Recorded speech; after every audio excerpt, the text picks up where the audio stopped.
You can choose a life of ease and comfort, or you can choose a life of service and adventure. Which one of those, when you're 90 years old, are you going to be more proud of?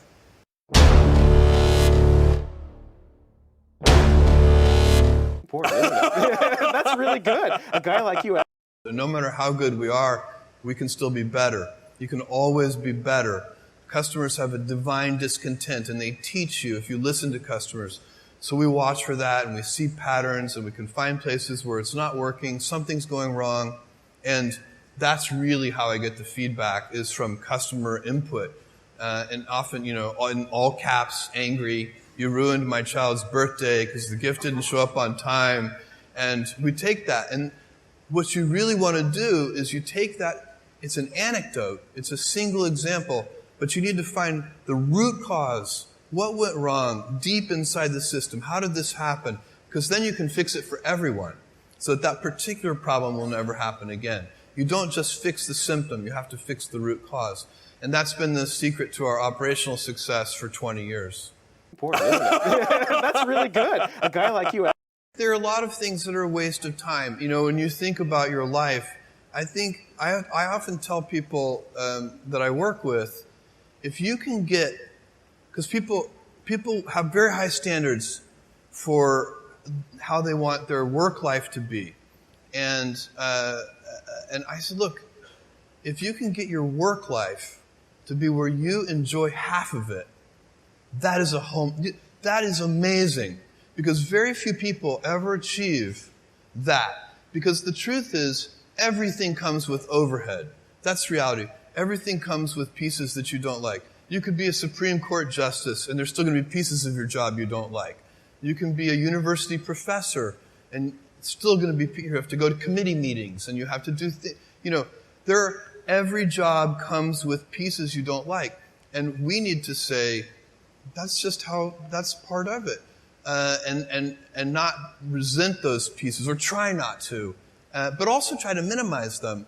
I tell senior executives, you should have the least stress. There's this weird, I think, false idea that CEOs, I'm a CEO, there's this false idea that CEOs are under the most stress. Well, I look at that, I'm like, why? You're in charge. Why don't you delegate the stress? It's your choice. And so you have to figure out how to set up your life in such a way that you can minimize the things. And I find people don't dislike hard work. What people dislike is being out of control. Like, they can't control their life. They can't control their environment. This happens to me when I get overscheduled. I hate being overscheduled. I want some time to be able to think and free myself. We all have the same amount of time in the world. Nobody has more time than anybody else. And when you become a very successful person, one of the things, you start to get overscheduled. You have this event. You had to agree to do this. And maybe last night you were like, why did I agree to do this? I have to go on stage tomorrow. I wish I were really with my family. And, or I hope maybe not this case. Let's say that you like this one. But in general, that kind of thing happens. And so you have to guard your time and try to stay a little bit flexible. So that's, for me, it's not a waste of time, but I like to have some freedom of movement rather than having every minute of every day scheduled. Important, isn't it? That's really good. A guy like you. So a young person starting their career, I think there are probably a lot of things. Some of them are very well known and people have heard them many times. They're still true. One of those that you should always focus on, a young person should find something that they're passionate about to do. And that's not going to surprise anyone. It's a clear thing to do. It's very hard. If you don't love your work, you're never going to be great at it. I think the other thing I would suggest to any young person, even before they start their career, is to really think about their choices. Because I find young people, and I when I was young, I made this mistake too. you can get very fixed on your gifts. So everybody has gifts. You have gifts and you have things that you didn't get gifted. Maybe you're extremely beautiful. Maybe you're extremely good at mathematics. There are a lot of things that you can be given.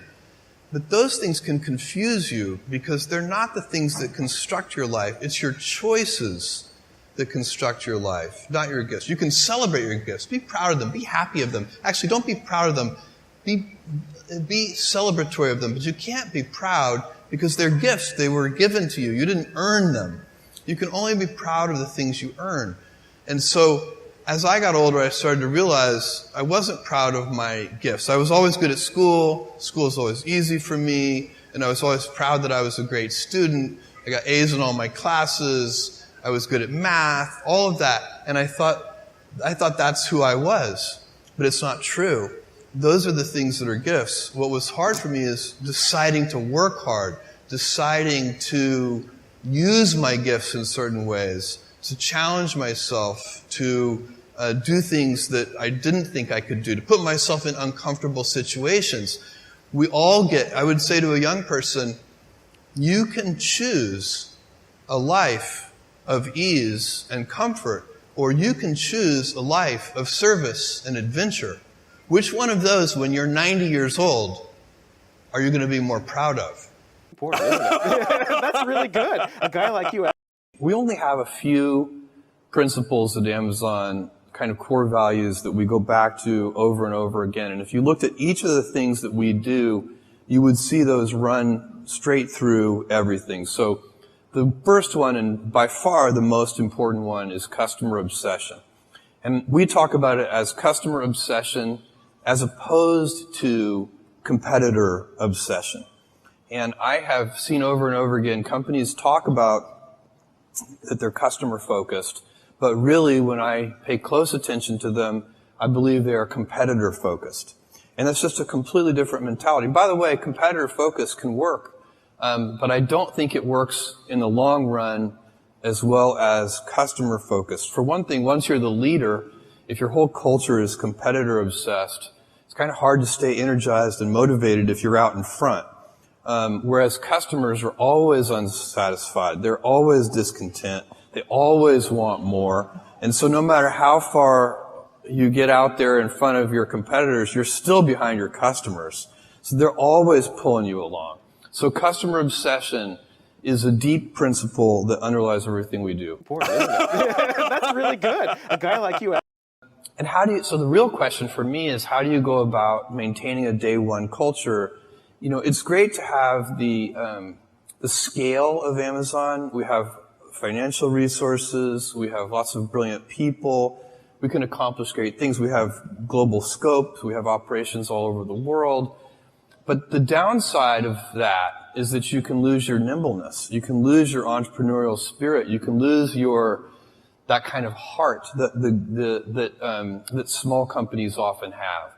And so if you could have the best of both worlds, if you can have that entrepreneurial spirit and heart, while at the same time having all the advantages that come with scale and scope, think of the things that you could do. And so the question is, how do you achieve that? The scale is good because it makes you robust. A big boxer can take a punch to the head. The question is, you also want to dodge those punches. So you'd like to be nimble. You want to be big and nimble.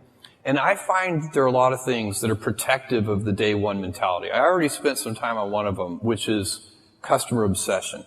I think that's the most important thing. If you can, and it gets harder as you get bigger. When you're a little tiny company, say you're a 10-person startup company, every single person in the company is focused on the customer. When you get to be a bigger company, you've got middle managers, and you've got all these layers, and those people aren't on the front lines. They're not interacting with customers every day.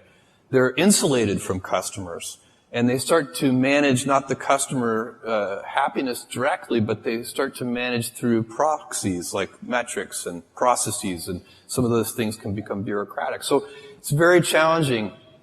But one of the things that happens is that decision-making velocity slows down. And I think one of the reasons that happens is that people, all, say, junior executives inside the big company start to model all decisions as if they are heavyweight, irreversible, highly consequential decisions. And so even two-way doors, you make a decision, it's the wrong decision, you can just back through the door and try again. Even those reversible decisions start to be made with heavyweight processes.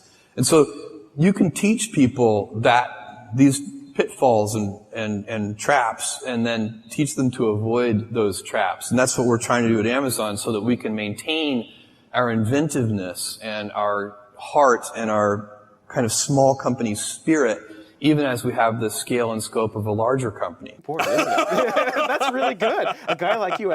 If the stock is up 10% this month, don't feel 10% smarter, because when the stock is down 10% some month, you're going to have to feel 10% dumber, and it's not going to feel as good. And so it's, ownership is, we give most of our compensation, is done in terms of, stock compensation. And part and parcel with ownership is a mentality of long-term thinking. Owners think longer term than renters do. So I have a friend who rented his house to some tenants, and instead of getting a Christmas tree stand at Christmas, they just nailed the Christmas tree into the hardwood floors of the house. No owner would ever do that.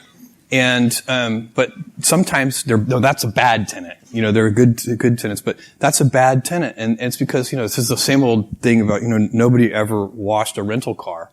And, you take better care of the things that you own. But one of the responsibilities of ownership, and definitely deep inside the Amazon culture, is to think about the fundamentals of the business and not the daily fluctuations in the stock price. There's no information in it. Important, isn't it? That's really good. A guy like you. What are you really focusing on? So, I'm focusing on those things that I think make Amazon unusual. Genuine customer obsession. So like every single thing you just mentioned, when our senior executives sit down and review those programs, they're looking for customer obsession. How is it?